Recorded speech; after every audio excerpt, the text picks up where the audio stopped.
अब बाघ वापस जंगल में आता है। दोनों रंगीन शेर बाघ को खाली हाथ आता देख बहुत गुस्से से आग बबूला हो जाते हैं। अरे ओ बंटी बाघ, तुम्हारी हिम्मत कैसे हुई खाली हाथ वापस आने की? लगता है तुझे अब सबक सिखाना ही होगा। ये कहकर वे दोनों शेर बाघ पर हमला करने के लिए दौड़ते हैं। तभी बाघ अपनी शक्तियों से उन दोनों शेरों पर हमला करता है और पटक पटक कर मारने लगता है। ये दोनों शेर बाघ से माफी मांगने लगते हैं। अरे अरे बाघ भाई, हमें माफ कर दो। आज के बाद हम तुम्हें परेशान नहीं करेंगे। आज हमें छोड़ दो। ठीक है, माफ किया। चलो जाओ यहाँ से और इस जंगल में दोबारा कभी नहीं दिखना। तब वे दोनों ये जंगल छोड़कर भाग जाते हैं और कभी वापस नहीं आते हैं। और अब बाघ इस जंगल का राजा बन जाता है और अपनी शक्तियों से जंगल के जानवरों और जंगल की रक्षा करता है। तो दोस्तों, ये थी आज की हमारी कहानी। अगर ये कहानी जरा सी भी पसंद आई हो तो इस वीडियो को लाइक करें और ऐसी यूनिक न्यू कहानियों के लिए हमारे चैनल को सब्सक्राइब करें। जादुई दो दरवाजे।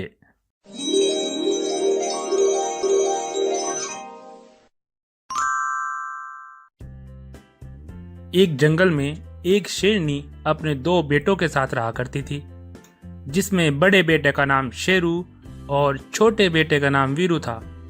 छोटा बेटा वीरू अद्भुत हरे रंग का था और जो दिखने में बहुत ही खूबसूरत था और वह अपनी माँ की दिन रात सेवा किया करता था। और बड़ा बेटा शेरू लाल रंग का था और ये बहुत ही चालाक और घमंडी किस्म का था और अपनी माँ शेरनी की आज्ञा का पालन नहीं किया करता था, जिस वजह से शेरनी शेरू को हमेशा डांटती रहती थी। लेकिन वीरू शेर अपनी माँ का चहीता बेटा था, जिस वजह से शेरनी वीरू से बहुत प्यार किया करती थी। शेरू को यह सब देखकर बहुत जलन होती थी और वह अपने भाई और माँ से नफरत किया करता था। इस वजह से शेरू अकेला जंगल में जाकर शिकार करके अपना पेट भर लिया करता था और अपने भाई और माँ के लिए कुछ नहीं लाया करता था। लेकिन वीरू शेर अपनी माँ के साथ ही भोजन किया करता था। फिर एक दिन अचानक से शेरनी की तबीयत खराब हो जाती है। वीरू अपनी माँ की तबीयत खराब देख बहुत परेशान हो जाता है। उसको कुछ भी समझ में नहीं आ रहा होता है कि वो करे तो क्या करे। माँ, आपको क्या हो गया है? उठो माँ, मेरा भाई शेरू भी यहाँ नहीं है। अब मैं क्या करूँ? तुम्हें कैसे ठीक करूँ? बेटा, तुम घबराओ नहीं। तुम ऐसा करो, भालू हकीम को बुलाकर ले आओ। मेरी कुछ ज्यादा ही तबीयत खराब हो गई है। उस लफंगे वीरू को तो मेरी जरा से भी फिक्र नहीं है। माँ का ये आदेश मिलते ही वीरू दौड़कर हकीम बालू को बुलाने चला जाता है। वीरू के जाने के बाद शेरू भी शिकार करके वापस आ गया था। आकर देखा कि उसकी माँ नीचे पड़ी हुई होती है। तब शेरू बोला, माँ, ये क्या हो गया आपको? आज अपने बेटे वीरू के लिए शिकार करने के लिए नहीं गए? मुझे देखो, मैं तो मस्त भोजन करके आया हूँ।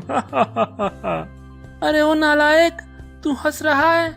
तुझे दिख नहीं रहा कि मेरी तबीयत खराब है और तुझे मजाक सूझ रहा है?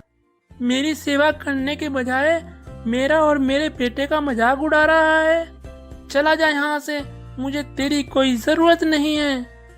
इतने में वीरू भालू हकीम को ले आता है। भालू हकीम शेरनी को देखकर कहता है, अरे बेटा वीरू, तुम्हारी माँ की कुछ ज्यादा ही तबीयत खराब हो गई है। तुम्हारी माँ का ऑपरेशन करना होगा। अगर ऑपरेशन नहीं हुआ तो तुम्हारी माँ की जान जा सकती है। इसके लिए 2 लाख रुपए चाहिए और तुम ऐसा करो, पैसों का इंतजाम करो। तुम्हारी माँ का जल्द से जल्द ऑपरेशन करना होगा। इतना कहकर हकीम भालू वहाँ से चला जाता है। तब शेरू वीरू को देखकर हंसकर बोला, वीरू अब क्या करेगा? अब कैसे बचाएगा अपनी माँ को? तू तो अपनी माँ का चहीता है ना। जा लेकर आ 2 लाख रुपए, और जो तुम्हें कहीं नहीं मिलने वाले।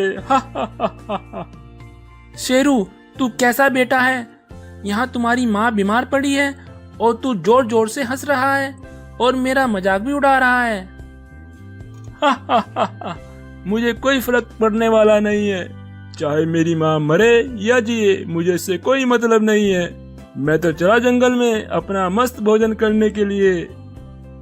शेरू इतना निर्दयी हो गया था, उसने अपनी माँ की जरा सी भी परवाह किए बिना वहां से चला जाता है। तब वीरू अपनी माँ के इलाज के लिए पैसों की तलाश में निकल जाता है। हे ईश्वर, अब मैं इतने सारे पैसे कहाँ से लाऊं जिससे मेरी माँ की जान बच सके। हे ईश्वर, अब तू ही मेरी सहायता कर सकता है। कुछ दूर चलने के बाद वीरू शेर को 2 दरवाजे नजर आते हैं, जिसमें एक दरवाजा पैसों का बना होता है और दूसरा दरवाजा साधारण लकड़ी का बना होता है।